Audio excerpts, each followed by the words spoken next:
Well, there are theories that the government used mind control on this town back in the 60s.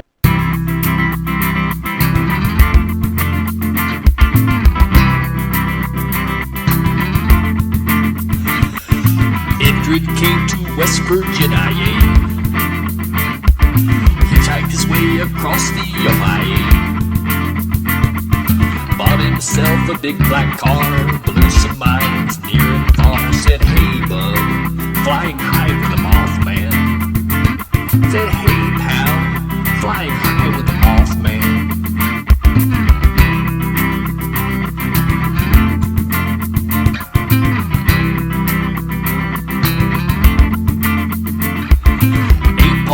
From way up in the canyon, acting like some kind of Charlie Manson, but he never lost his cool, making ultra-terrestrials drool. Hey bud, flying high with the Mothman. Said, hey pal, flying high with the Mothman.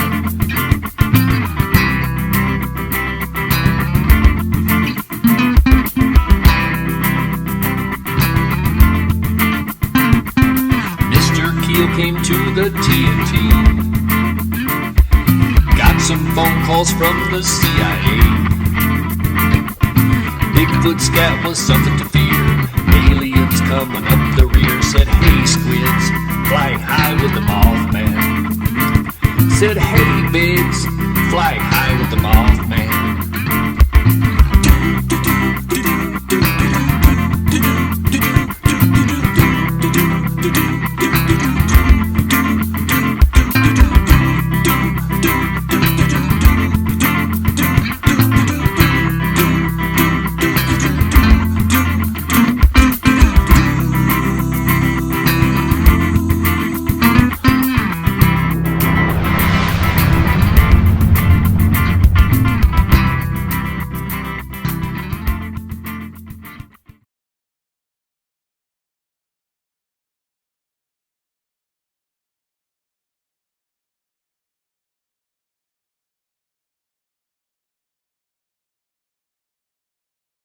Welcome to a special edition of Mothy Talk, part of our multi-slacker series on the slacker history of Slack. Bands of Truth. Today, Donald Trump was indicted, finally. Any comments on this wonderful day? Well, my astrologer said it was going to happen today, even though they were talking that we're going to have any discussions about it at the New York court level until next week, because they don't meet on, Wednesday, but they meet on Thursday, but they had other issues that they had to deal with today rather than Donald Trump. So I was pleased to hear the news. And I did not hear the news until I walked in the house about a half an hour ago. So it was news to me. It just happened. Well, didn't Pluto go into Aquarius, which only happens every 300 years or something, and the last time was in the 1777 or something? Could be. Kind of means a time of revolution or change. We got to see which way this revolution is going to go, though. Is it going to go toward fascism or democracy? What's your inclination? It's tough. It's a tough call. A lot of billionaire money out there to just totally manipulate the situation and send it wherever they want it to go. It's just, that's a problem. Even in the old days, with the great wealth of the kings and stuff, I don't think it was as great as what some of these billionaires have right now. It's every single argument you can have about anything can be easily turned around by a skilled debater. Find some odd angle coming from the other direction. What about the recent thing we were talking about with regard to the timeline of Mothman being moved back to 1962 because we had a sighting in Mound at that time, and Keel and I talked to that witness. And then we were staring us right in the face all this time was the Sandling Park Mothman in England, which actually happened the day before JFK was assassinated. It's interesting. It's interesting. I mean, it seems that Mothman has been a thing for a long, long time. There was a microcosm that was reported very well in Point Pleasant, West Virginia in 66 and 67, but there are various and sundry appearances, as you've just talked about, that took place before that. I mean, we also have the Houston Batman, and we have the Mattoon or Mad Gasser down in Mattoon, Illinois. These are going back a couple decades, even before the 60s. So there's that aspect of things too. And then there have been sightings reported ever since 66 and 67 in various places too. But I know that a lot of your research that I've followed indicates that Mothman was prevalent along the Kanawha River Valley, in addition to the Ohio River Valley, going up to Charleston and in that area as well, prior to what's been reported culturally in Point Pleasant. Some of our many listeners on the various platforms that we're on, I don't know, there's a lot of them. Spotify, Pandora, Rhapsody, all those, Sirius Radio even, I think. I think these folks are coming online now. And so I want to introduce my co-hosts, Jaci and Bill Kousoulas. Dr. Bill is our psychologist of jack of all trades in psychology.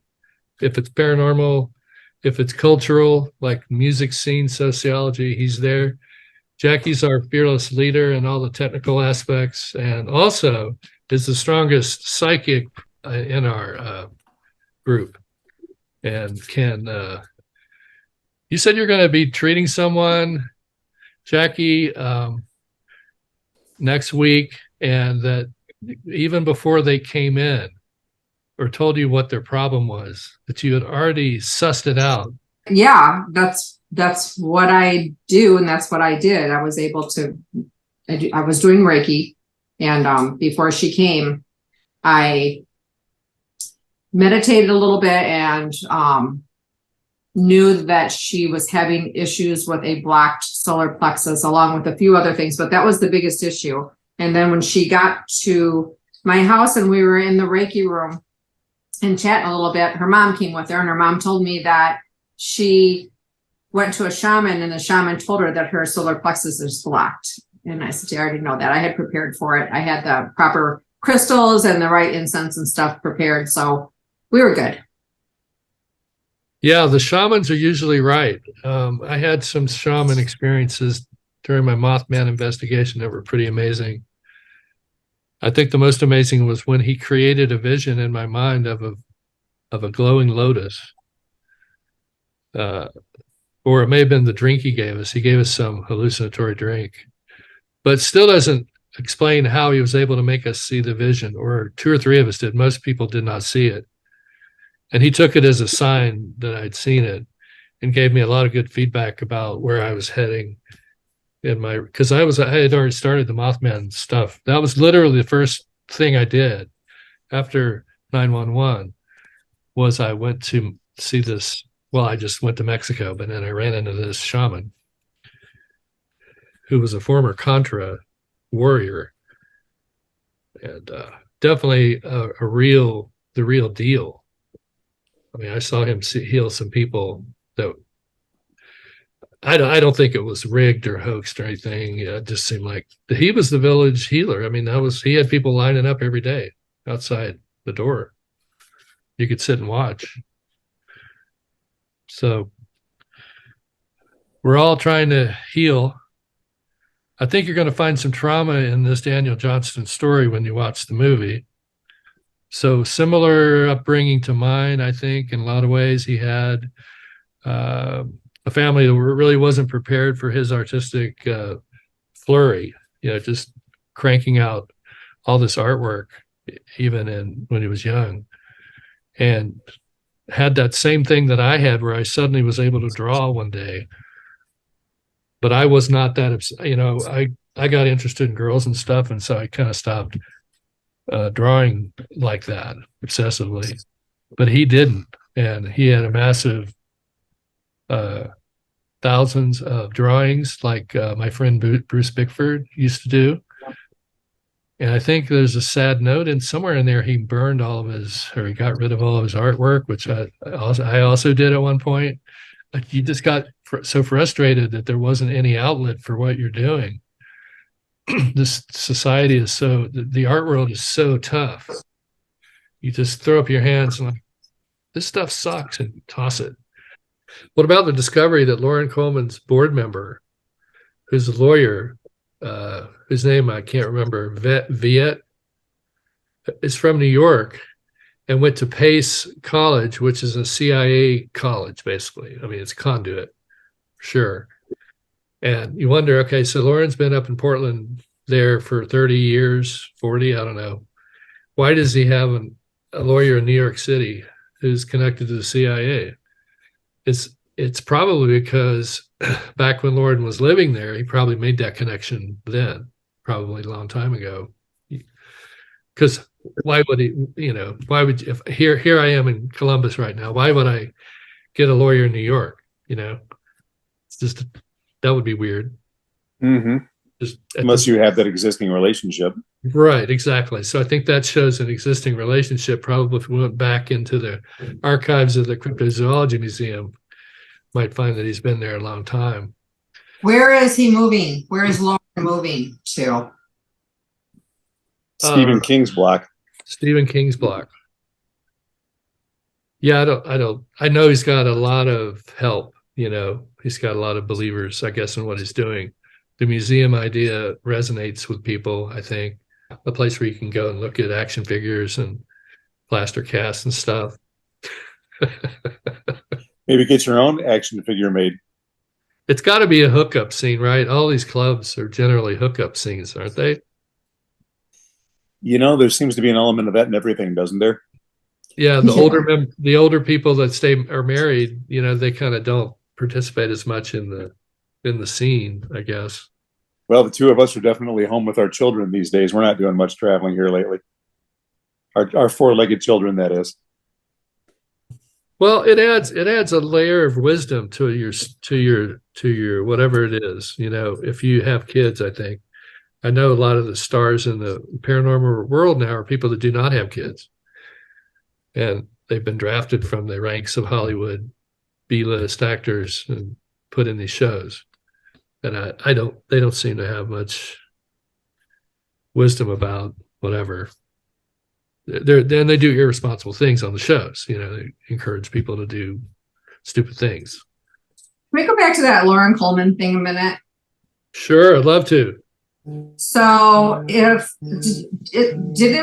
you tell us, or wasn't a belief from somewhere that Lauren Coleman was working for the CIA? And if he was, it would make sense that he has an attorney that was CIA, because if he is working undercover for the CIA to promote all of the stuff that they want, the messages they want out there, the CIA would be covering his attorney for him, right? If there's any problems. Does that make sense what I'm saying? Oh, absolutely. And I'm not going to say that Lauren is an agent of the CIA, because he doesn't have to be. Okay. He can just be a guy that they, maybe he was one at some point, but you don't even have to be one at one point. You can just be an asset, and it's informal. And this is really how they've built the future of the CIA is more and more of that. The money is untraceable. Becomes an indirect and strange forms, like help getting on TV shows or that kind of thing. Unseen things that can happen that can boost someone right to the top, which don't necessarily involve paying the guy cash. I guess that's where I'm going. So if he's like literally putting out the information that the government wants to put out there, and he's getting the aid from the government to do that, then if he gets sued, to me, it makes sense that he would have a government attorney, regardless of where he is. And all those states out there are so small anyway. So, I mean, that's not that far. It's not like living in Chicago and having an attorney in Seattle. Right. But, you know, with the law, the state matters, the state in which the guy is, you know, registered, has control of what he can do. So if I wanted to say, stop Steve Ward from saying something, I can do it in Ohio very easily. I can't do it in some other state. I'd have to go to you have to go to each state and contact a lawyer there. Well, not if a lawyer has license to practice in multiple states. Oh, right. Well, yeah, if you went to a big firm, they would be able to. Yeah. Yeah. So, I mean. And I assume that guy's at a big firm, is that guy on the board of the Cryptozoology Museum. And if it's a CIA agent or CIA attorney, then I would think that, well, maybe not. They probably have tons of them, but. Well, but he's the lawyer probably isn't an agent either. He's just an attorney for the CIA. He's just an attorney who has those connections and, you know, from the past, especially. I don't know. Yeah, it doesn't mean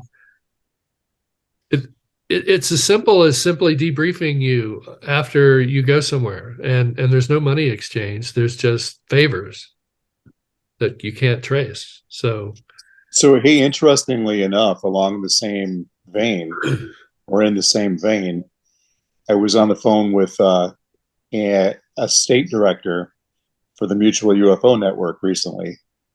And this individual was talking about the most recent, I don't know if he's like a deputy commander or how the hierarchy works within that organization, but he basically told me that there is like I don't know if it's an Axeman or what the deal is, this person who wants everybody within MUFON to only speak of nuts and bolts extraterrestrial craft and to stay away from anything that's quote unquote paranormal. Well, but my person who I'm talking about basically said, isn't by the nature of the term itself anything that's ufological in nature paranormal? Because it's not like a normal occurrence on ufology or whatever you want to call the study of UFOs these days, or lights in the sky or whatever it is. Isn't that by the nature of the very definition of the term paranormal? Isn't that paranormal? And that was his argument, and I support that. I think he's absolutely right. And I said, where does this individual get the right to basically act like an Axeman for this organization? He said, well, it comes from the very top person. And he said, honestly, I think it probably comes from even higher up than that. And I said, well, who's higher up than the top person in MUFON? And he said, I don't know, the DOD.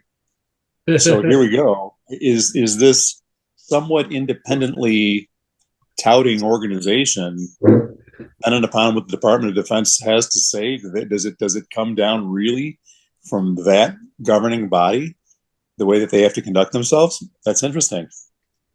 Well, that's certainly what the top guys are doing. They've all got their script, and it always involves the UAP, the tic-tac talk, the disclosure.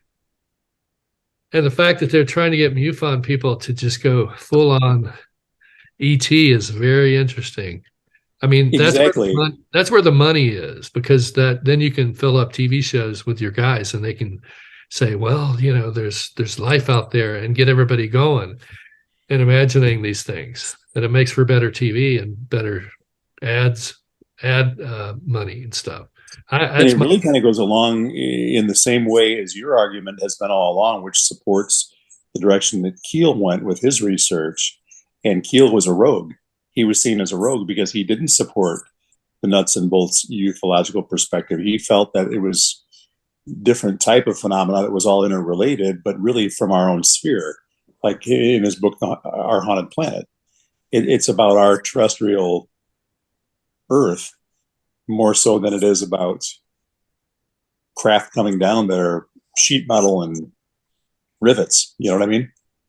Well, yes, but what I've always found interesting is the nuts and bolts phrase. It's not a one-sided phrase. It can go both ways. You can have nuts and bolts craft from ET land, or you can have nuts and bolts craft from the government, which is what they're trying to cover up, right? They don't want people looking at all those drones and things they had. So they're using the wrong term. That's what is interesting. How did the nuts and bolts thing even catch on? Because a craft from outer space is not going to be nuts and bolts. Right. Really. I think they're trying to describe it in terminology that we're going to understand. But it's, to me, it's contradictory and thus is a hypnotic phrase. It immediately confuses you. Nuts and bolts, outer space, huh? I love the spaceships from outer space would be made of plastic or something that probably wouldn't even have any nuts or bolts.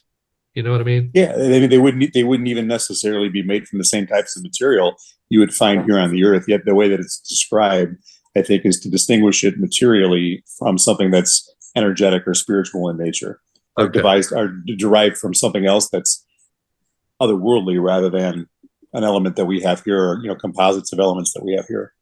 The church or churches could also be involved in that because they don't want people thinking about supernatural events other than the ones that have been chosen to study. Good point.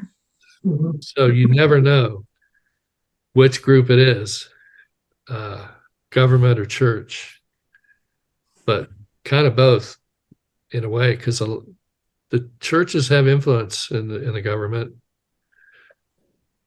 It's a long story, but they do. Well, just ask a flat earther and they'll give you a totally different description.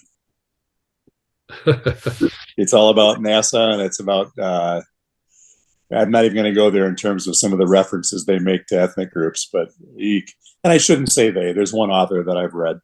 I shouldn't say they because I don't know a lot about the flat earth ideology other than it's interesting. Well, you need to have a group out there that's easily can easily be shot down as a red herring. So if you have a group that's complaining about NASA, but they're also flat earth believers, then you discredit the idea that there's anything to complain about at NASA. So they always have those kind of groups. So then when somebody legitimately says, what is this anomaly in the moon photograph? They can say, oh, well, you're just like the flat earthers. Yeah, good point. When that can be studied, photographs can be studied. Things can be found out about where they were taken. Well, and that kind of brings us back to the whole Chicago Mothman thing now, doesn't it? Some of the claims that were made about the Chicago Mothman were that they were based upon photographs that have been substantiated since then as having been Galicites, substantiated by the Galicite company themselves as to the epicenter of the Chicago Mothman flap, or the nexus of the Mothman flap that happened in 2011 on August 22nd, on the day that you were on Coast to Coast AM. Somebody took a picture of a Galicite and said that was Mothman. Also, the very next day, I get a call out of the blue from David Thornberry, our guest.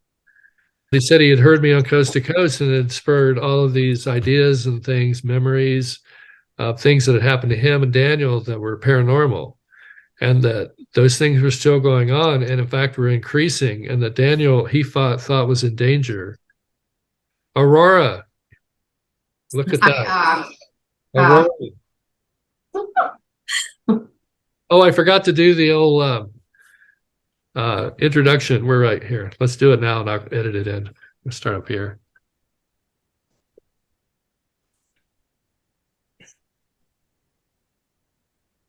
Ta-da! All right. There's been a lot of Aurora activity of late. They've been seeing it down as far as Albuquerque. Wow. Arizona. That's bizarre. That means there's a lot of solar activity, which usually cuts down on psychic events. The solar flares are crazy right now. Where are we at astrologically, Jackie, with this entering into, didn't Pluto enter into Aquarius? It did. Can you tell us about all that? Well, I can't tell you about all of it, but what I can tell you is that when it first entered into Aquarius, it was back in 2008. when all of the banks were collapsing. So it's actually it was Mars, and Mars is leaving, so Pluto can enter, and as Mars was leaving, we had the same thing going on. The banks started collapsing. So because none of us on this earth were alive ever since Pluto has been in Aquarius, we can't historically say what's going to happen, except for, like there was the Revolutionary War, there was the French Revolution. There was things like that was going on, but what it is very unstable time. Aries is the warrior, and Pluto is out of bounds, the out of bounds planet. So anything can happen at this point. Should be interesting. You have to that's like worldwide. You have to look at your own personal chart to see the things that may happen in your life. But there's going to be a lot of erratic behaviors by people, emotions, things like that. I know for me, my sun sign happens to be in Aries right now, and my moon is in Cancer, which is making me very reactive. And very emotional. So basically, I'm being an angry, reactive person. And I'm sure Bill hasn't noticed that at all lately. Oh, It's gonna be like that for about a month. So yeah, I'm crazy. It's Aquarius and Pisces. I'll try to hang in there for a while. Moto. I just had a colonoscopy, and that's why I'm feeling so good. Did everything come out all right? I'm feeling so good and fresh. And then I get caught looking. My wife caught me on a porn site, I have to admit. Oh, yeah. No. Now, you'll remember a couple of weeks ago that sexual jokester in the Mothman world, Steve Ward, he's doing all these pictures with the Mothman's hiney, and like touching the butt like this and stuff. the Shiny Hiney Club, fan club. I know, I to each his own, I say. But I think it was Steve who mentioned something about believing, like Jordan Peterson got tricked into believing that he saw pictures of these guys on tables having their dicks milked from above. And he thought that these were people that were being sex trafficked. And then it turns out, oh no, that's just some porno. So I was looking up that kind of porno to see if that really was out there. Because to me, I'm not sure that's really the explanation, because, oh yeah, it's just a porno, but guys are having their dicks milked. Maybe they are sex trafficked people acting in the porns. You don't know, right? It could actually be sex trafficking. Anyway, I wanted to research that, and then I get busted. How do you explain that? I mean, I'm trying to explain it here, but try explaining it to your wife, right? I don't know that you can. I don't know that you can explain that away. You're better off just to kind of like, yeah, take it, move on. I wouldn't believe it. Yep. I would not believe it. No good woman would. My wife has an eye like a hawk. And not that I've been on those websites, because I don't go on those websites, but I have flipped through different pages on Facebook, and inadvertently somebody pops up. She asks me who that is. 9 times out of 10, I don't know. And I've just been scrolling and somebody just pops up, but she happens to look at that time. But I know that the best explanation for me is just to shut my mouth and just whatever. Because it doesn't matter if I feel like I'm justified or what have you. To present some type of defense is never a good tactic. Well, I think you do have a huge female following out there, Dr. Bill. No, So maybe 2 or 3. Old ladies in nursing homes, likely. They speak of your fine Greek features, sort of like on the Michelangelo statue. That could be. Is that what that is? If you had the proper training and diet and free time to work out all of your life, you could have been that guy in the statue. And I just don't have any of those things. So here's the thing. I'm not a professional astrologist. I don't claim to be, but I do know enough about my husband that I know that he's a Leo, and he's a Leo through and through. by encouraging that behavior, Andy, it's not helpful. Oh, was I encouraging it?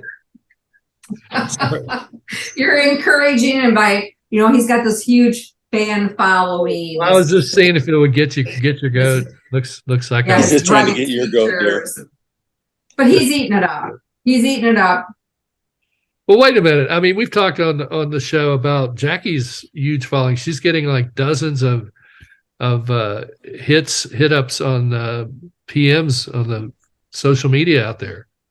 Yeah, but she plays that down like they're just bots. That's way more than she gets more in one day than I get in 2 years. She has more. There was probably a 300 or 400 friend swing in our friendships, our friends on Facebook, up until a few months ago, and she's actually passed me now because I don't get but maybe 1 or 2 friend requests a month, and she's I got 12, only got 25 today, blah blah blah. Well, I don't accept most of them either. I don't accept hardly any of them because I don't know them. Well, there's a lot of people out there searching, for guidance and help, and they run across the postmaster. And that's what it is. You can sense the strength and focus there. It's attractive to everyone. Yeah, we had to get her out of the public limelight. With that last career that she had, there was just way too much exposure. Now, thankfully, I'm a little safer because she's home most of the time now. I don't feel that. Did you have a was it on one of our international global distribution systems that you guys did something that drew attention? We've got a lot of fans in Russia of the show. I'm not kidding. You can go on the YouTube analytics. I'm like, what is going on in Russia? Eastern Russia, east of Moscow. That's all those mail order chicks that are looking for you. That's what's going on there. Yeah. I think it's the high dollar. I think east of Moscow is probably where all the oligarchs live. And they're all listening in because they dig our vibe. They dig our revolutionary vibe. Oh, yeah. They get some of their ideas from us. That's probably how the migrated version of Mothman made his way to Chernobyl. Absolutely. Some type of a time warp back in 1986. That's how that happened. Well, these people are mostly interested in the music stuff too. Probably more of that. I don't know what we're doing that would interest people in that part of the world. Again, must be our revolutionary message. Up from above. As above, so below. Yeah, it's a revolutionary time.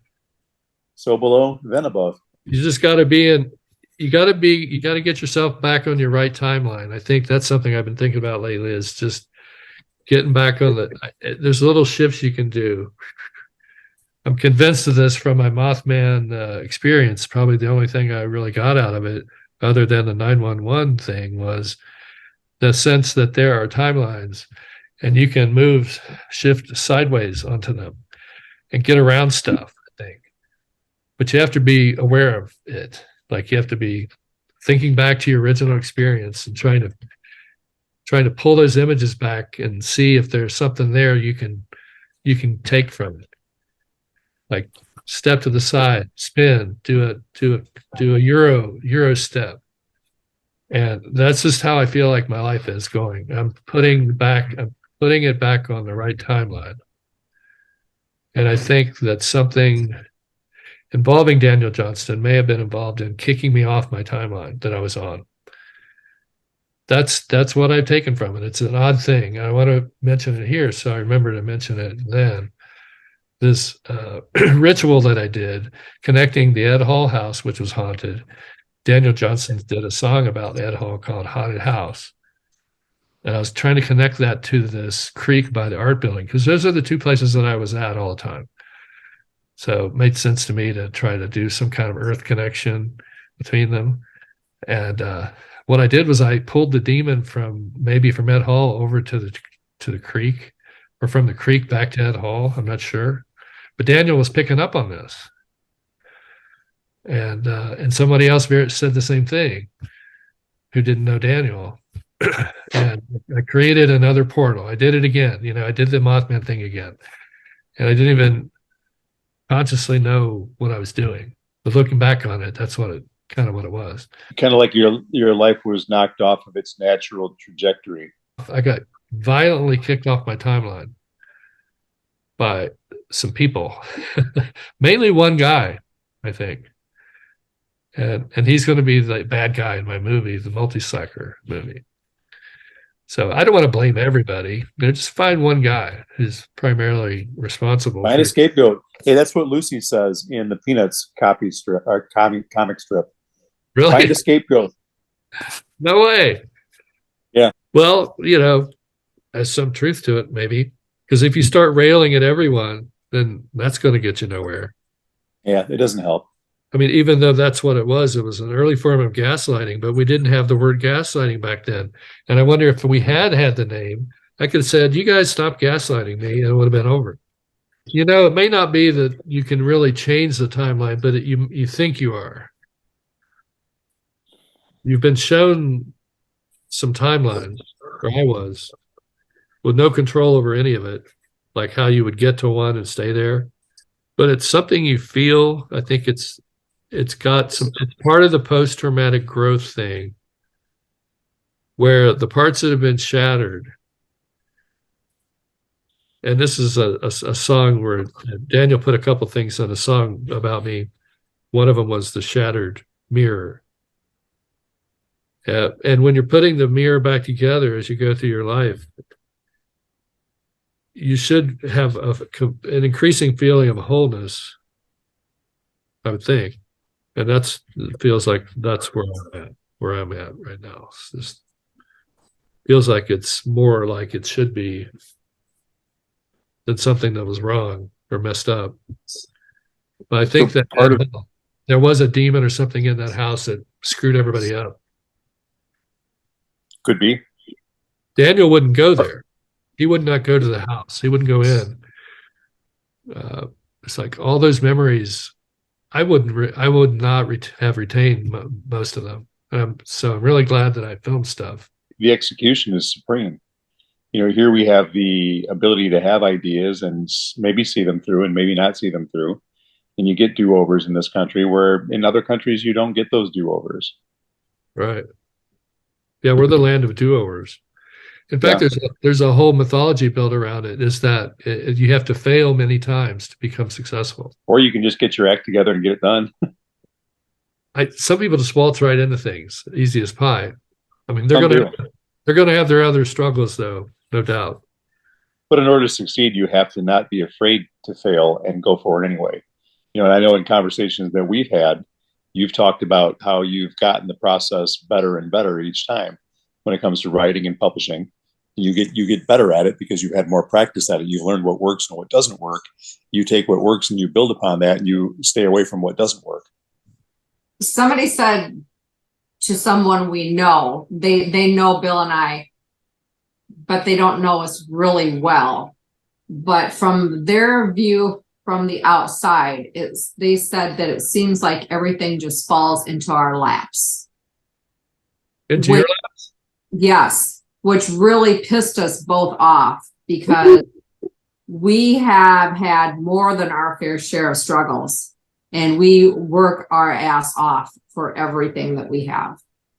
Well, there's very little that's been handed to us. And what Jaci's talking about, I don't recall the source, but things even before Jaci and I met, people who I knew told me that things seemed to come very easily to me.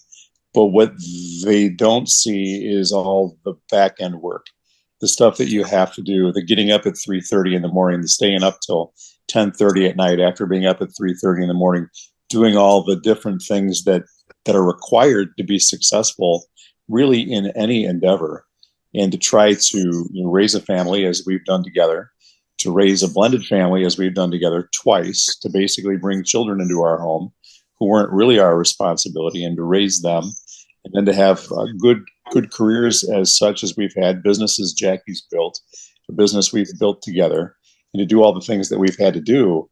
One of the things that I've talked to people about my doctoral journey personally, and how I've had people say to me that you're one of the most intelligent people that I've ever met. And my reply to that is, you know what? And my mechanic is just as intelligent as I am. He's got specialized knowledge in an area that I can't touch. To me, finishing things doesn't have to do with raw intellect at all. I mean, I don't know what my IQ is, but it's not as high as a lot. But the bottom line is it's grit, it's determination, it's stick-to-itness. It's the things you have to do to get to where you want to go, and then being able to chart that path and have support along the way to be able to help you. And I think that's one of the things that Jackie and I have been able to do together, is to support one another in the things that are important to each other and to grow that way. And we're on the same page. Do we have disagreements? Sure, we do, but we're on the same page. And the really screwed up thing about it all is when I was young, I mean, I had a really rough childhood. But when I was in my late teens, early 20s, I was doing everything wrong in my life. Everything was happening like right for me. I have always, like my mom always said, I had my dad's luck. I have always been a very lucky person. I didn't even apply for a job until I applied for the job at the post office. I was offered jobs, one after another after another.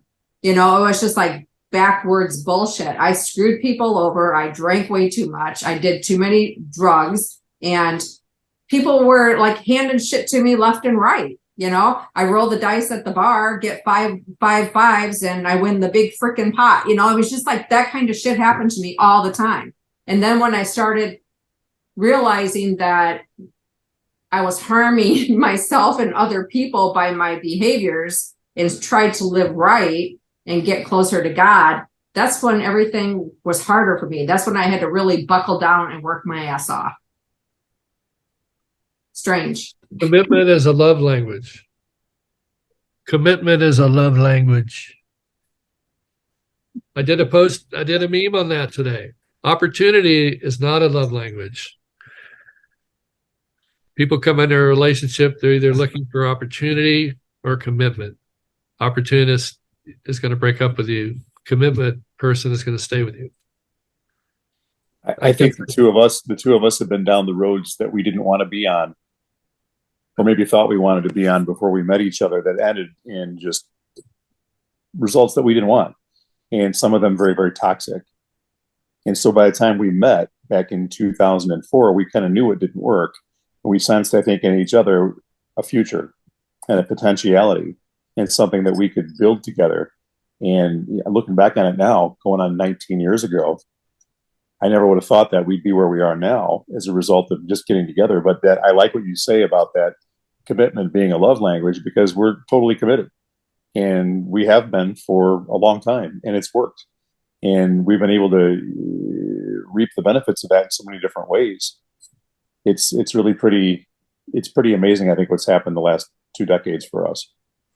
We basically had to be committed because we both went through really horrible relationships before we met each other. And when Bill asked me to marry him, I flat out told him I will never go through a divorce again. So just know that going into this, that this is it. I will never do that again. Well, he's still not taking his magnesium, though.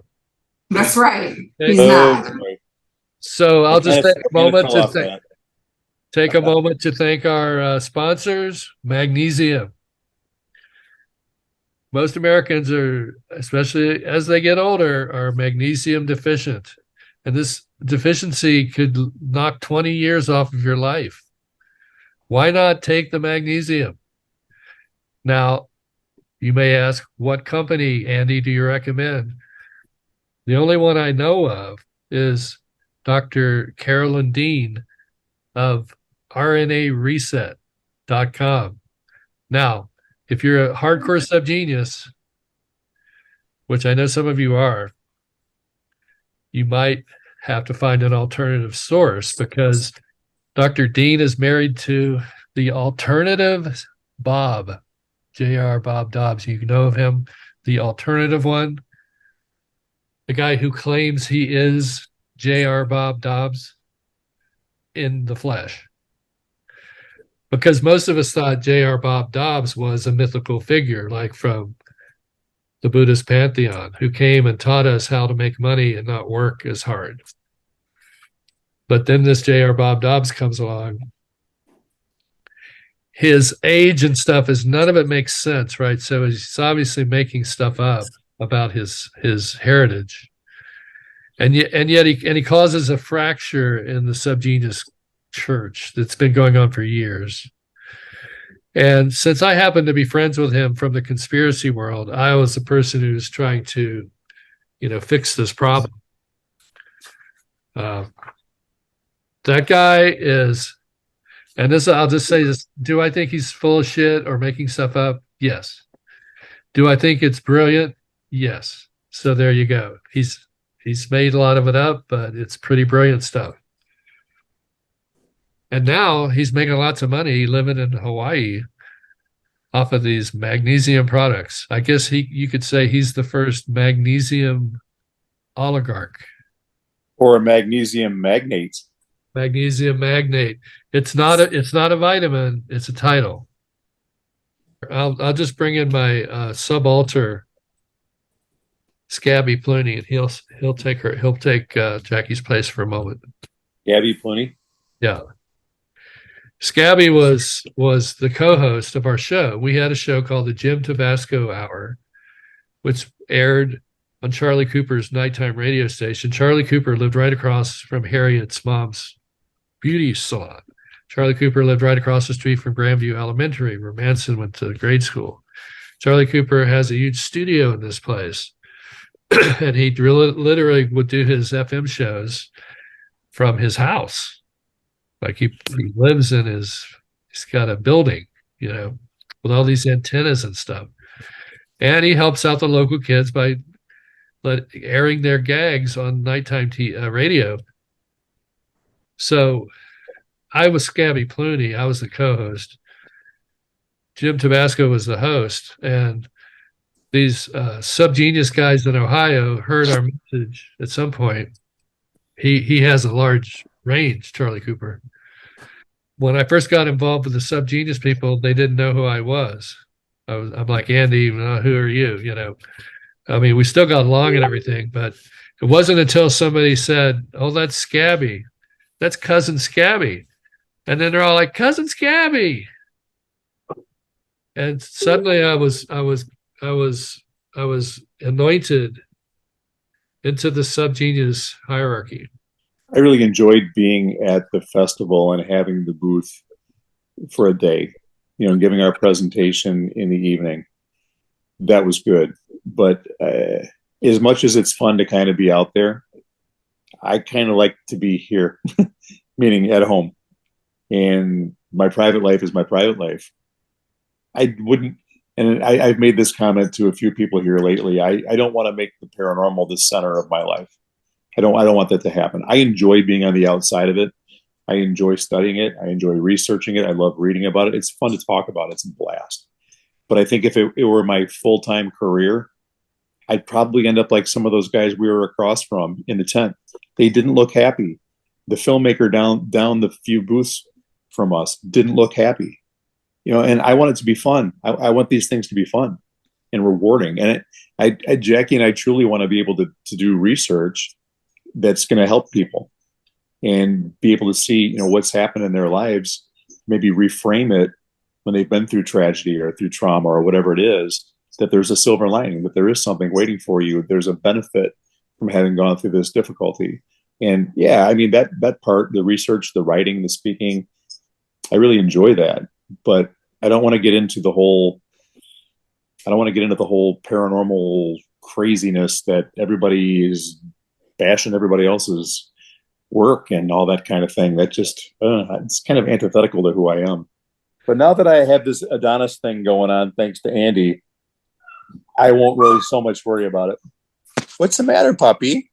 Oh, once you see the Adonis in him, you can't take it away. You can't unsee it. Thank you for a spirited pre-show episode. All right. We'll see you back on with our guest, David Thornberry. Okay, so welcome to Mothy Talk. I believe it's episode 3.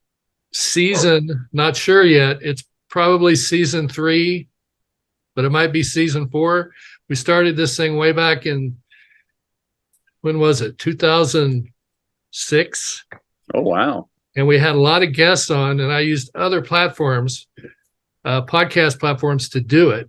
And I would be in the chat room or as a guest host, co-host. And we got a lot of great interviews from people pre-social media, different kind of researchers, better in my opinion. Some of them are older, some of them are no longer with us, but they left behind a legacy of important information.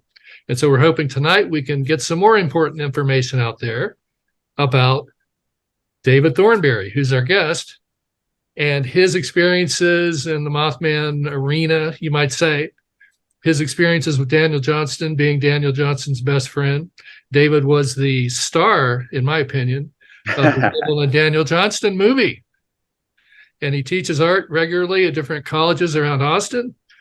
And we're going to get into art issues, music issues, psychology, probably mental illness as well.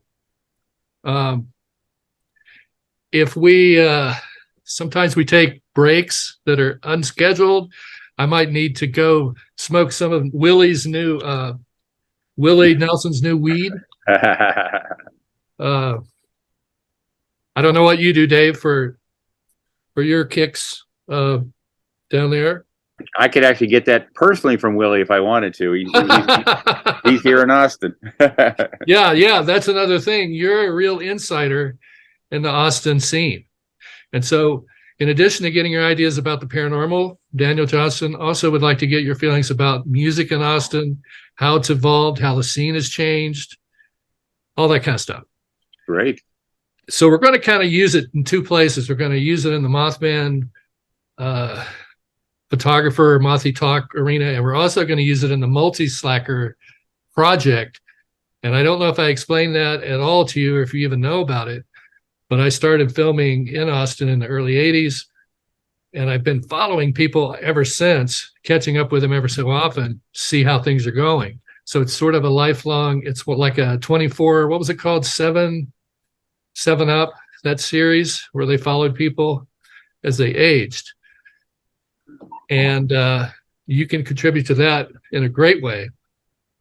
So, and I hope to be down there in the next year or two to do some more interviews because we're hitting our 40th anniversary of that project. And I think that's a good place to stop it. Although maybe, in 10 years, if we're all still around, we might do another round. My wife would be great for that, being she was in the original, so she'd be great to catch up with. My wife, Kathy McCarty, she was in the original Slacker. Absolutely. Yeah. Some of the footage I shot was for Slacker because I was working on it very early. And I had this idea that we would start the movie with me driving from West Virginia or whoever was the star. But in my case, I filmed this drive from West Virginia to Texas. So I had a bunch of footage of driving. And then you enter Austin and you start meeting these weird people. And the context of it was I was really into ethnographic film at the time. So that's the kind of film like Slacker, actually, where you're not really telling anybody anything about anyone. You're just filming people. And that really gave it its character, that sort of surreal string of consciousness thing. Mm-hmm. And that was something that we were working on really early on. And I would say that I contributed the beginning. Yes, some of the ideas for the beginning and some of the ideas for the end, which ended up at Enchanted Rock.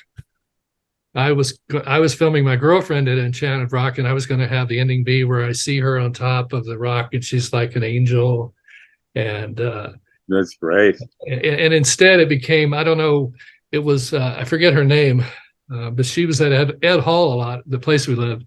The girl who ended up going to Enchanted Rock and running around in black and white.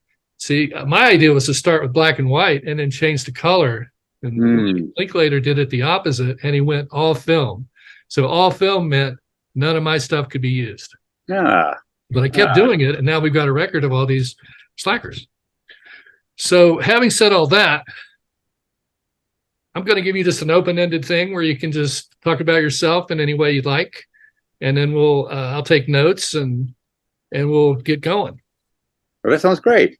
Yeah. Let me. May I find out who Bill is? Hi, Bill. I don't know you. Oh yeah, Who are we talking to here? go ahead, Hi, Bill. David. Nice to meet you. So my name is Bill Kousoulas, and Andy and I got connected because I'm a big Mothman and John Keel enthusiast. Me too. So over the years, as he was busy publishing John Keel's lost works, I began collecting the audio versions of those. And then as I wanted to drill deeper in them, I picked up the hard copies of those. And then I don't know, about 4 or 5 years ago, we got connected over Facebook Messenger. And my wife and I had put together a project where we wanted to interview people who had experienced the Silver Bridge disaster in Point Pleasant, West Virginia.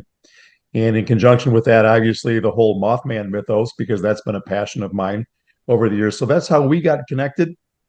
I decided to go back to school after about a 15-year hiatus and wrapped up a doctorate in psychology back in 2021 at the ripe old age of 53. So decided at that point in time it was difficult to kind of make the shift in careers full time. So I went into researching on the side in addition to the career that I've had for the last 30 years. And we published a book just last fall about the bridge disaster and the phenomenon of post-traumatic growth, which are the good things that come as a result of going through the trauma that we process. So we've become friends over the last few years. Andy attended the Mothman Festival with us this last year, and I guess that's the 10,000-foot view of me. And I saw you this weekend in the Daniel Johnston documentary, which I had not seen before. Mm-hmm. So even though you hadn't seen me, I had seen you. Okay, there we go. Well, thank you. Yeah, now I know you better. Well, I share that with you. I'm a Keel Mothman. I'm from West Virginia myself. I grew up in northern West Virginia, up in the Panhandle, and all through the whole Mothman period, the '60s, mid '60s, all that. I was very much aware of what was happening. I would have been a teenager around that time, young teenager. Yeah. So yeah, I remember all that time. But yeah, I'm that's the thing I want to do. I really want to get to the Mothman Festival one of these days. I've just got to get back there, but I'm always busy around that time and I can never make it. But it's a thing I really want to get to someday. Well, you're invited. Yeah, I'd really love to do that. I really would. Sit at our table. Oh, yeah. That'd be fabulous. I would love to do that. Yeah. So I'm just going to make a plan for next year. I'll get there. Yeah. So who I am, I grew up in West Virginia and I lived there until I was 18 or so. And like I say, I remember all of the stuff and I had what I think of as a very, very early, I was 4 years old. And I told Andy about this. I believe I had an encounter with Indrid Cold or somebody, but definitely that type of encounter. And that, when I finally did remember it as a teenager and kind of put it together with stuff that I was reading, I realized this is part of that phenomenon. This is part of that whole thing. And so I started, watching it more closely and I've watched it ever since. I did actually, that memory, that experience, whatever it was, I've written about it, I've painted it, I've thought about it, I've tried to figure out what it was exactly. I still don't really know what it was, but it was definitely real, and I can't really sort it out past that. Yeah, well, just tell us what year and then try to describe it more if you can. Sure, absolutely. So I was 4, so it would be 61. And I was a kid, and there was some my parents, my mother, my dad was at work, but my mother had some sort of a event going on out in the front yard of our house. My sister was 2; there was just the 2 of us, and she was doing some kind of something with my sister. She was 2 years old, and she was getting all this attention. I was mad. I was angry about that. So I went around back of the house. I'm going to pout, little kid, right? And so I'm hanging out in the back of the house, and there's a guy standing there, just this tall guy, long black coat, dark clothes, sort of like dress clothes looking, no hat, but a very obscure face. I couldn't quite see him, and he would have been quite tall. I'm 4 years old, so he's quite tall, and And then I realized that like over my left shoulder here, there's what at the time I thought, well, later I saw a dorm refrigerator, a little dorm refrigerator. And I saw that and I thought, that looks quite a bit like that thing. So there was like this thing, like a dorm refrigerator kind of hovering in the air right here. And it had wires coming out of it. That's all I remember about that. And then the guy's in front of me and he says, I would like to show you something. And he hands me a piece of rope and it has a knot in the middle of it, a fairly thick piece of rope. You know, this was right alongside the Ohio River. So we knew this stuff to be, we called it barge rope because it was really thick rope. It has this big knot in the middle of it. And he hands it to me and I grab one end of the rope and he grabs the knot and he slides the knot off the rope. And then when it gets at the end of the rope, it just kind of goes away. The knot just kind of goes away. Instead of untying it, he slides it off. And then, and I was just completely mystified by that. And that's all I remember. I just remember that event. You have an image. You can try your share screen there if you want to pop it up there now. Yeah, let me see if I can. Let me bring this up. This is very interesting. There's stuff in there that you may not have heard of that is jibing with other sightings. You know what that reminds me of, Andy, is in the compilation or in the Men in Black Secret Terror Among Us Gray Barker publication you put out. In one of the appendices towards the end of it, there's the encounter with, was it Indrid Cold's psychologist, where a man in black shows up and says, remember what happened to Barney Hill and his heart? It disappeared or it vanished. It sounds very similar to that. I'm getting the same kind of vibe from David as he shares that story. Wow. And that's our guy. He's just kind of standing there. And yeah, I painted this just a couple years ago, but from the memory of it. It's a big guy with a little head. Yeah, he has this really small head because it seemed like he was so tall that his head was very far away. So he seemed to have a very tiny head, and very indeterminate face. So yeah, that's what I remember from that. And it was, it was very odd. And then when things started popping around Point Pleasant and all that, and we're getting news reports here and there in the local papers, I kind of put it together. I thought maybe this has something to do with that. Mm-hmm. And yeah, because I never did, that's the most sense I can make out of that experience. Well, the refrigerator shows up in other sightings. It is in the Vegetable Man sightings in particular. Is that right? Vegetable Man was near you. That was up near Fairmont, northwest of Fairmont in Reevesville. And we know that Indrid liked to go to New York. Right. Right. And he has some connection to Cleveland for sure. And that's right along the route. If you were to drive from where he seems to have been in Charleston up to Cleveland, he would go right through your area. Definitely. That's if he's like somewhat human or drives a car. Right. From lives time in a to house. time, yeah. How he could appear to be so ethereal is a mystery. And so we have to wonder if it's a supernatural creature. And I think if it's supernatural, then you can at least look at the locations and things and the people, like connecting people and places with these very peculiar and idiosyncratic sightings. And of course, the Vegetable Man, Man in Black stuff connects to. We just did a book called The Vegetable Man, which goes into some of the connections with Indrid Cold down in Charleston, where he was doing things in our neighborhood. Now, I've met Indrid Cold. I think I'd love to hear about that. His psychologist, as Bill mentioned, Dr. Alan Roberts, was treating my best friend. And my best friend was just going on and on about aliens and Mothman. And it was all new to me. It was like, where are you getting all this lingo? The space intelligences. He was a genius kid. He scored at the 170 level. Wow. In fourth grade. The rest of us were under that, so we looked up to him as being the master, the master guy, or the lead guy. But he also wanted to be a warlock, and so that sort of ended up turning him in this strange, dark direction. And he ended up being sort of cast out, and they had to move, I think, because of it. He started thinking he was a vampire, and he bit somebody in the neck. Oh my God. And that got him booted from school. But it did. So I think Indrid hypnotized my family. I mean, that's the most likely, because he was right down the street at these. We know that Dr. Alan Roberts was a psychologist.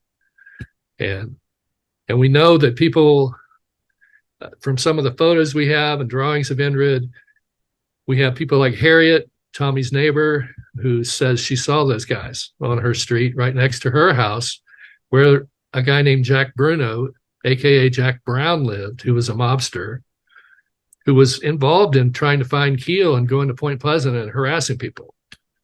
Yeah. So there's a direct connection to Point Pleasant and stuff going on there. No one probably connects Jack Brown with Indrid Cold, but that's the connection. It is a connection. And lots of Carbide connections. People that worked at Carbide were getting visited, And Harriet's dad worked at the Sugar Grove NSA base, which became famous in the X-Files, but they never called it Sugar Grove. And their family was targeted. People coming in and ransacking the house. Her two attempts on her father's life. I think Indrid may have killed my father. Really? Actually, yeah.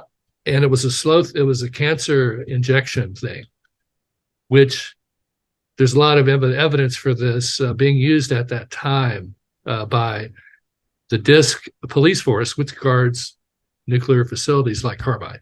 So I think some of these guys in DISC, which were some of them were FBI and guys, real right-wing guys, and I think they just went whole hog and poisoned some of the union members and things like that. And I think that's the dark conspiracy, if you want to call it. And Mothman seems to have been wanting to expose some of this stuff, in my opinion. So you've got your refrigerator there with the wires, Jennings, something.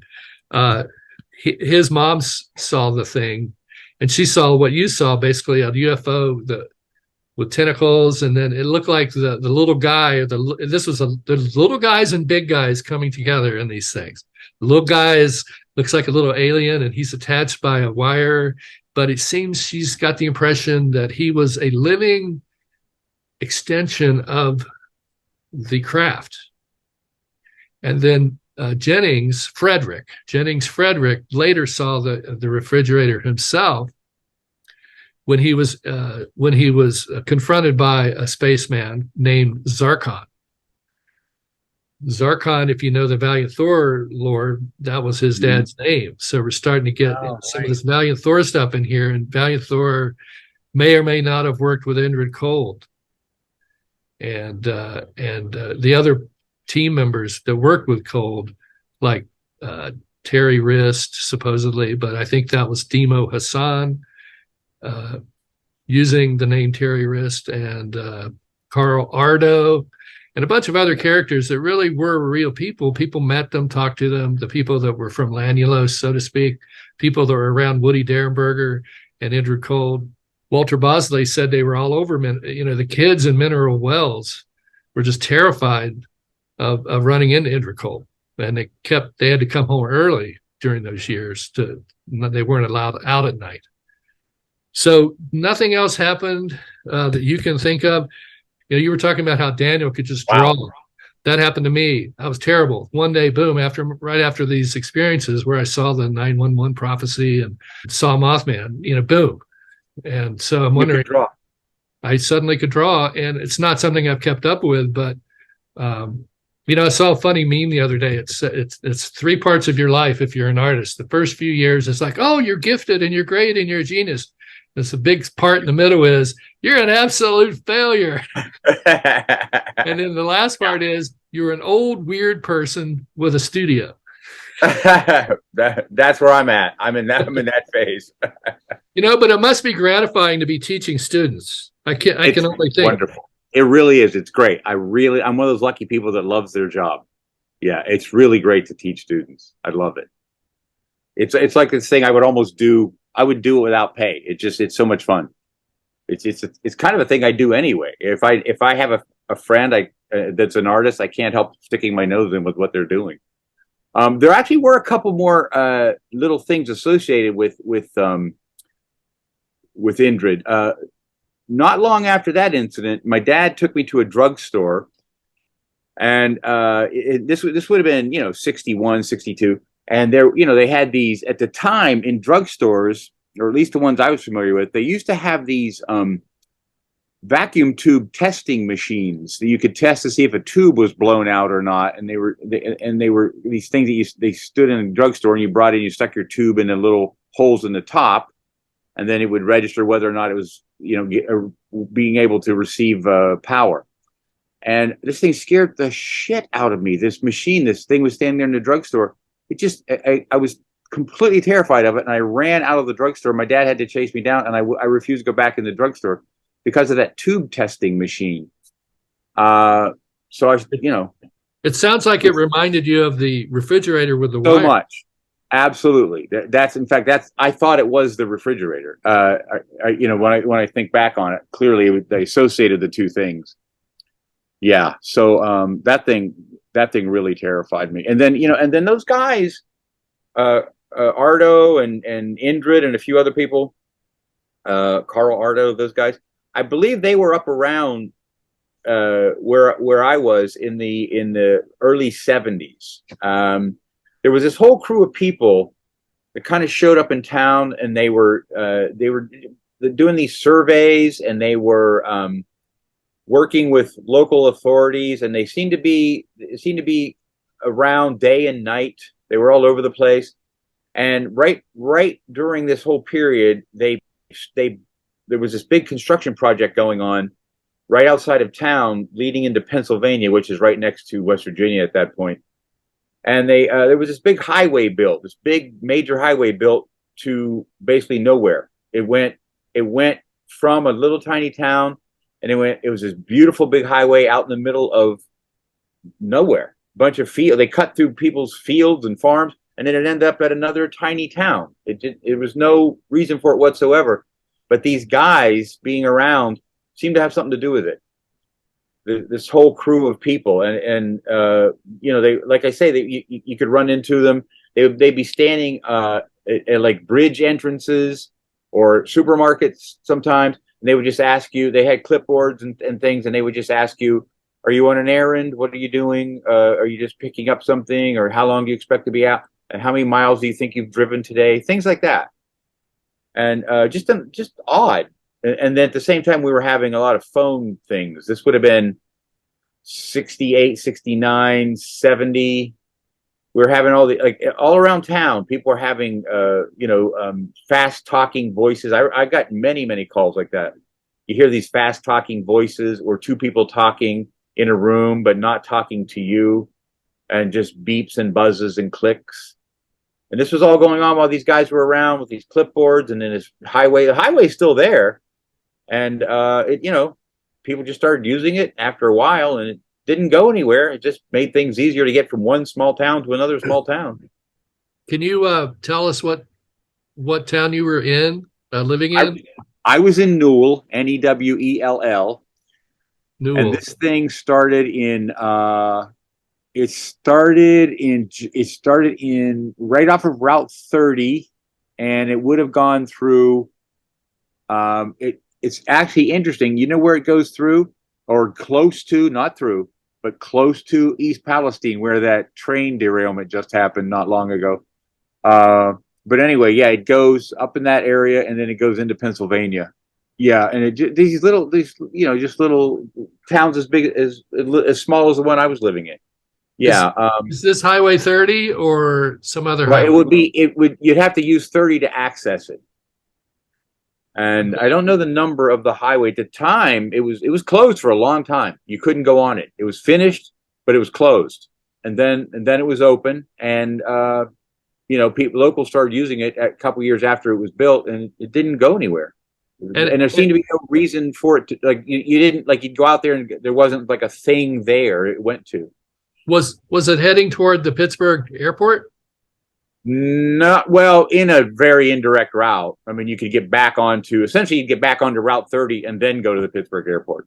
So it just sort of looped off of 30 back onto 30.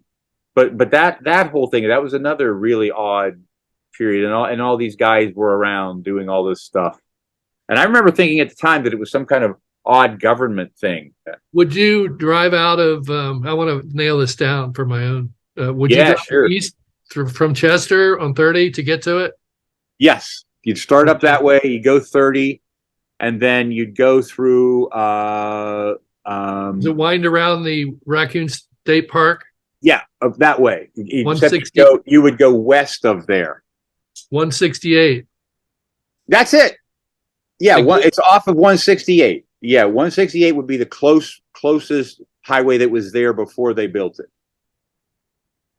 Okay. Yeah, and there's a little town there, someplace, somethingville, or it's a anyway. That's where Frankfurt Springs, and I'm just looking to see if there's any thing that looks like a secret base.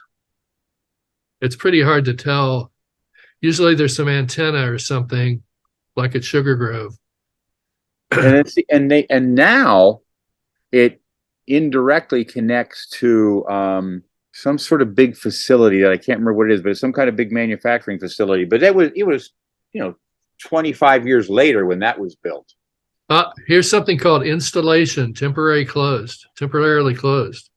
Okay, that's probably right in that area. It just says installation. Yeah, I'm looking on Google, and looks like a solar power plant thing, and just a farmhouse. But that's typical of some of these places.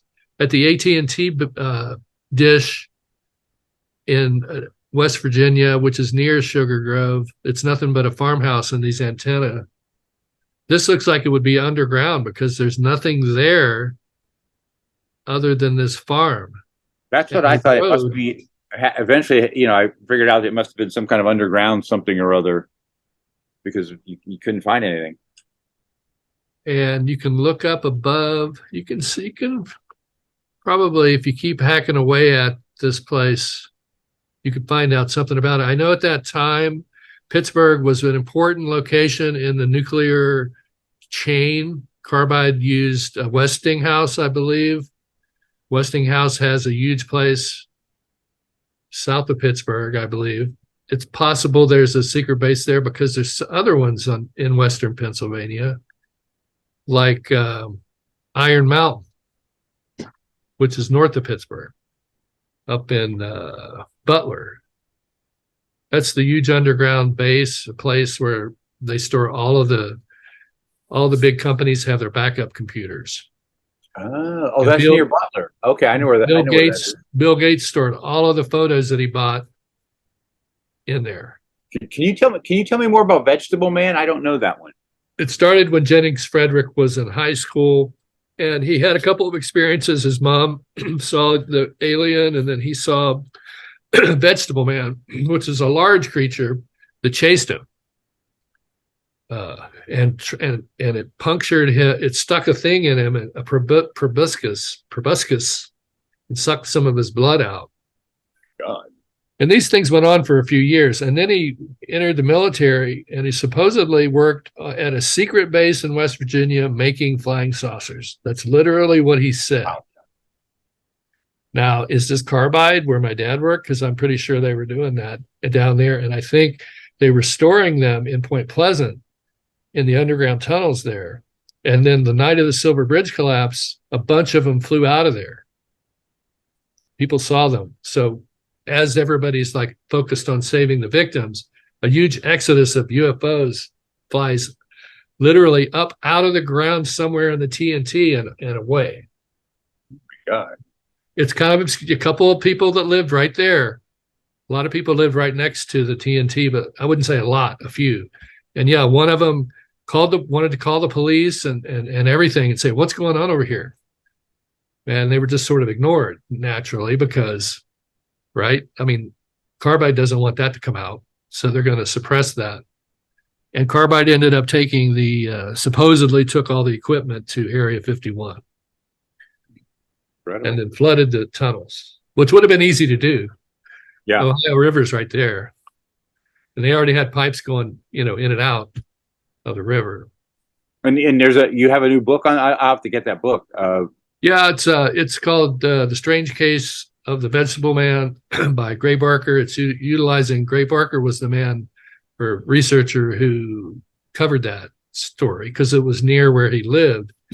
I think some people probably thought, oh, he just picked up some, he just got some nearby person he knew to come up with this. But I don't think that's, the more we look at the Vegetable Man, we more see connections to other places and very strange details that I don't think Barker could have faked or conjured up. I thought I'd read everything that Barker had written. I missed that one, so that's good. I'll have to look into that one. Yeah, it's super obscure. It came from his newsletters, which are really hard to find. Yeah, it's unscheduled newsletters. I don't even think we know how many there are. Even have originals of those? Wouldn't that be incredible? I don't. I have one maybe, and it costs $75. It's just like two pieces of paper, falling apart. It's like he printed on newspaper paper. He printed these things on really terrible paper. Yeah, that stuff eats itself. Newsprint. David, you mentioned something earlier a few minutes ago before I had to black out for a couple minutes and go on puppy patrol. And that was when you were talking about the disturbances that you'd mentioned Carl Ardo and perhaps some of the other Indrid Cold henchmen or associates or what have you were doing whatever it was they were doing in your neighborhood sounded very similar to what John Keel experienced when he was investigating the Mothman case. Mm-hmm. Mm-hmm. Definitely. Yeah, very much so. I thought so too. And at that time, when was Mothman published? What year? 75 is when it finally came out. Right. Yeah, because I didn't read it until I was in high school. I got it at the high school library. I remember that. So I didn't know about. I mean, this was just what was happening. This would have been 71, something like that. And yeah, it was a lot of that. And I'm sure a lot of people in that town and the other one, and also right across the river, East Liverpool, Ohio, and Chester, West Virginia, right up the road. It was happening all around. Daniel remembered it. Daniel Johnston, he remembered it. Yeah, we talked about that quite a bit. But anyway, it was just that recordings and people talking in a room, having a conversation, and then somebody talking really quickly. You couldn't even tell if it was English or not. And at first it was really pretty frightening. And then I got, I guess, used to it, and I started to really try to listen to it. Could never get anything out of it, but there was definitely, it was almost like a harassment at the time. It felt like a harassment. A lot of people were having problems like that, which is very much the way that Keel described it as well. That's to keep you guys occupied while they're doing whatever they're doing. Yeah, really, it does too, because everybody's talking about it. The distraction. Mm-hmm. We had that too. We had all kinds of weird phone things. Yeah. In those days, it was like everybody's phone was a party line all of a sudden. Right. But, yeah. And there were strange cars all over town. I remember that too. Now this helps push back the Mothman timeline, which has already been pushed back to 1962, because we have a witness from 62 who saw Mothman in Charleston, and Keel and I interviewed that guy.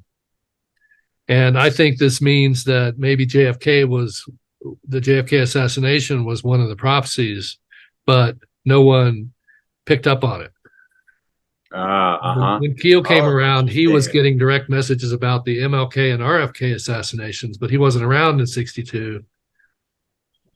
That was the year they started building the Twin Towers at Rockefellers. And you're located where you lived at that time, David, is quite a ways from Point Pleasant. Yeah, it's the northern panhandle is kind of an isolated part of West Virginia. It's squeezed in between Ohio and Pennsylvania, and it would be 2 hours maybe, Point Pleasant. Yeah. Mhm. But the area just upriver from you is super filled with chemical plants. Yes, definitely. It's Yeah. like you got the same thing going on there that you do in the Kanawha Valley. And a nuclear plant too, shipping port. Yeah. Which dovetails really well, Andy, with a lot of your research. Yeah. That's like a new territory you opened up here, David. Mm. Yeah, A that whole that new whole area. Well, you know how West Virginia. I mean, you know, and West Virginia is kind of spooky anyway. It's just a Yeah. spooky place. Yeah, it is. There's something about it. I used to think. I mean, I used to think as a teenager. You know, I've spent a lot of time hiking and camping and in the woods around West Virginia, which there are plenty of. And I used to think it was spooky because of the land. Like it just felt like something emanating from the actual soil. Creepy in some way, and you know, you experience that when you get out in the woods, because it was just. There were times I felt like it was malevolent, even. Mhm. I mean, there were times when it was wonderful, and I'm out there and I'm like high, and I'm totally like high, like Mhm. and seeing and knowing things that I shouldn't be knowing as a child, just like all this stuff. Information coming, but then other times it felt like it would kill me if I went out there. Like there was a dark forest at times. Absolutely, yeah. I remember. In fact, my brother was maybe 4 or 5 years old, and he used to come home from he'd goof around up in the woods behind our house just as a kid, wander out of the backyard, and he would come home and he would tell us about the skeleton people. Oh no! Yeah, and he'd say, he would tell us stories about, cause I mean, I don't mean the woods like miles away. I just mean like out of our backyard, right there with the woods. And he would come home and he'd say that the skeleton family was there again. There was the mother and the father and the children, and they were very, very, very, very skinny people. And he thought they were skeletons, and they would sit around and they would tell him stories. So one day I asked him, I said, take me up to where the skeleton people are. And he took me up to this. There was a little clearing in the trees, and there were a lot of stumps there where people were sitting around, and there was a little fire pit in the middle. Nobody was there. Nothing was happening, but there was clearly, some little hobo occupation or something was happening there. And he used to go up there and meet the skeleton people all the time. There's, it's you don't have to go far. It just feels like the woods are alive to me. They are. I mean, you can, all the sounds and that are going. It's super loud in terms of wildlife, crickets, birds, and it's unusually dark. It seems like, I've been all over Yellowstone. I've been all over Montana, Wyoming wilderness. West Virginia's dark. You get out in those trees. It's just something about it. Just like it's dim. It has never changed. It's still the same as it was thousands of years ago. Mm-hmm. We interviewed Denny Bellamy for our book, and during our conversation with him, he was talking about having flown over West Virginia many, many times in his professional travels, and that it's still very, very dark because it's just not lit up like the major metropolitan areas are, which I think lends itself very easily to the haunted mythos or what have you, because wherever there's darkness, there's always the imagination. And coupled with whatever else might be going on there, I can tell you that from our travels to West Virginia, Point Pleasant has an energy, but it doesn't seem to be a malevolent energy. It seems to be a very positive, light energy. Now, Andy's neck of the woods, where he grew up, absolutely different than that. We've been there for a couple different sessions, ghost box sessions. And I got to tell you, the energy is off the charts. You can feel palpable electrical sensations anywhere from your third eye area to your crown chakra. It's off the charts. Just crazy, wild energy. And where is that, Andy? What area? North Charleston. Okay. Yeah. It used to be called Mound in the old days because they had all the mounds, and those were torn down for the chemical plants. And you guys lost a lot of your mounds to the chemical plants. Those are spooky too, huh? All those mound areas. Yeah, those are really spooky. Like Moundsville, right down the river from us. Near there, you've got the New Vrindavan cult. And for a minute, I was wondering, what if those were people from New Vrindavan that were messing with you? But that doesn't make sense because they're pretty far away. And they were doing all kinds of drug dealing and weird shit there in those days. Mm-hmm. But, and it was a spy operation of some kind. Oh, I didn't know that. Yeah, yeah, all kinds. Yeah, CIA was involved, I'm sure. Now there's like a bunch of Russians living there. At least the last time I Right. went. Oh my God.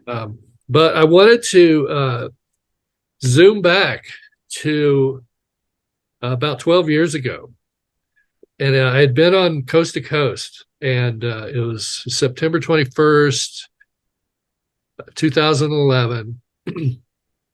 Bunch of weird stuff happened right after that. But you also called me the next day, I think, I'm pretty sure, which is Dr. Bill's birthday. And we had a conversation, and you had heard my show, and you were really concerned about Daniel. And you said a bunch of and I can't remember, I took notes, but I don't know where they're at. The dark energy around him, satanic. I don't know if there was weird people involved as well that were trying to lead him in some direction or not. And it was a very intriguing conversation. And I called you a year later to check on what was going on with Daniel, and you didn't remember the conversation. Oh no, I'm sorry. That? Yeah. I started thinking maybe David is really an experiencer, because sometimes that happens where you're blanked out for some reason on something. Some force is maybe doing it to you. And it happened to Keel when he was interviewing people. So that got me thinking, this guy's the real deal. But can you now remember that conversation? And I remember the original conversation, but I don't remember the year later conversation. Okay, well, yeah, it was very short. Yeah. So what was going on? I mean, Daniel was, of course, obsessed with, the devil, and like a lot of us who grew up in West Virginia, we got that early programming. My family's really religious, most of them. And my mother was, sure. Tell us more about that, if you can remember. Oh, absolutely. Yeah, for sure. And I can tell you exactly, because this is a thing that I just recently, maybe a month ago, was talking to. I talked to Daniel's brother Dick quite a bit. We were working together on a project, and we're still kind of working together on it. But anyway, I was talking to him about this, and Dick is deeply religious, very, very active Christian. And I am the opposite. I'm quite sure that Jesus never existed. Just another mythology and a bunch of things like that. But Dick and I would, we knew this about each other, and we just worked together and everything.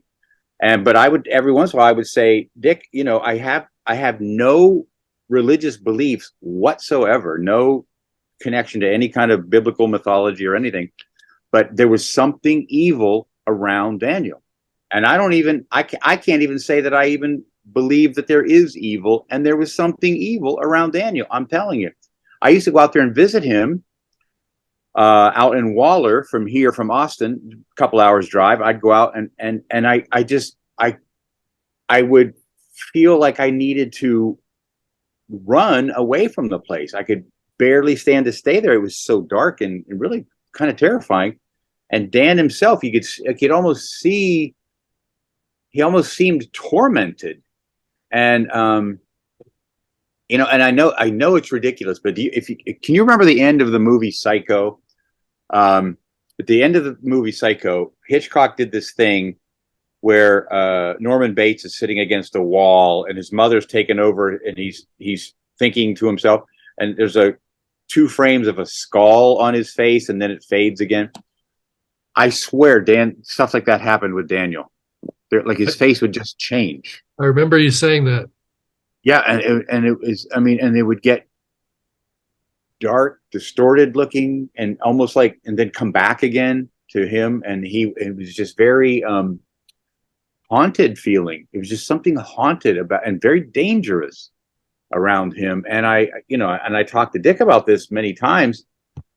I asked him, did you ever, because I would say, do you think maybe Daniel had a evil force around him or something? Because, given Dick's religious beliefs, you would think he would immediately think, well, yes, he was demon haunted or something. I don't know, but there was definitely something Did he say give you an opinion at all about it? Yeah, he did. He would say that the psychiatrists, all the psychiatric stuff, and all that stuff, because there was huge amount of psychiatric debate around what was actually wrong with Dan, back and forth. He was schizophrenic and he was manic depressive, and then he was the blend of the two, and different medications for years and years and years. And Dick's idea was that those people must have been onto something. They were something mentally wrong with them, but Dick thought that something had taken advantage of that and kind of moved in to the illness. And Dick wouldn't go further with it than that, because I'd press him a few times. I'd start to think like, well, with your beliefs, wouldn't that have been a good weapon to use? And he would get a bit offended about me. It's almost like I had questioned his beliefs or something. So I couldn't bring it up that much, but he did seem to think, he agreed with me that there was something dark going on there, but there was also something psychiatric happening. And I think that's something that you always have to be sensitive to of people with strong religious persuasions, especially those who are really fundamental in their beliefs. I have some pretty strong Christian beliefs myself. I'm not at all offended by what you've shared with us. That doesn't bother me at all. But what I can say is, having a background both in psychology and in theology, to me, it seemed, in watching the documentary, first off, it was expertly done. I thought it was a fantastic documentary. I was not even exposed. I knew nothing about Daniel until Andy began sharing him with us. So I spent over the weekend twice, watched it back to back on successive days, Saturday, Sunday, and I was really amazed by his talent and the way that he basically, just with a childlike innocence, went to market, so to speak, just because he wanted to share his music with people. I mean, yeah, he said he wanted to be famous, but he really was really more interested, I think, in sharing his heart and his soul and his very essence with people that paid attention to what he did. And I thought it was really cool for that. But I also see kind of both parts of the spectrum. I know they talked about him being diagnosed as what they called manic depressive back in the day, which now really guises as bipolar. But I saw more signs of what I would call schizophrenia / perhaps possession for those people who are persuaded to believe that. And I think Daniel, in the little bit that I saw of him in that documentary, would have probably said really more along the lines of possession were what were affecting him. I think from where he was coming from, if I could say that so boldly, having only watched the documentary about him, and that's it. Well, by the way, you're right. You're absolutely right. Henry and Jeff did a great job with that documentary. I thought it was unbelievably well done. I don't know what I expected, but I didn't expect something that well done. But anyway, yeah, to me, what I would see hanging around Dan was there was every once in a while, the real guy would come back. Yes. You'd see him, and I talk, he'd be right there, and I'd talk to him and, try to engage him, and then he'd fade out again. But so the guy was still in there. The real guy, my friend, was still in there, but there was definitely some weight on him. There was something holding him down. Yeah, he just could not get out from under it. And it was really, really, really just really depressing and really frightening at the same time. It had to be really painful to be that close to somebody and to sense who he really was still there, but underneath the guise of whatever else it was that had him in its grasp. I'll tell you the truth. This is a confession of sorts. I talked to Dick about this too. I'll always blame myself right down the line, because I just feel like I should have done more early on. I just feel terrible. I always feel sad about it, because I could have reached out. I could have saved him somehow, but I just didn't. I was too scared. I was too scared off by whatever that darkness was.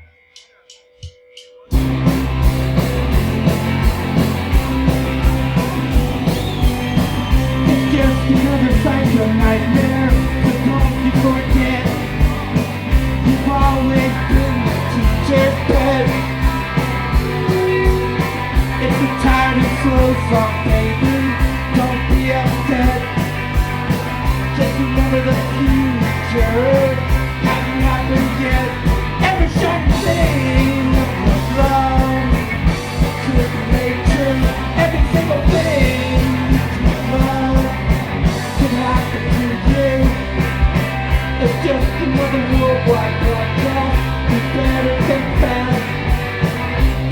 always the good times that really last.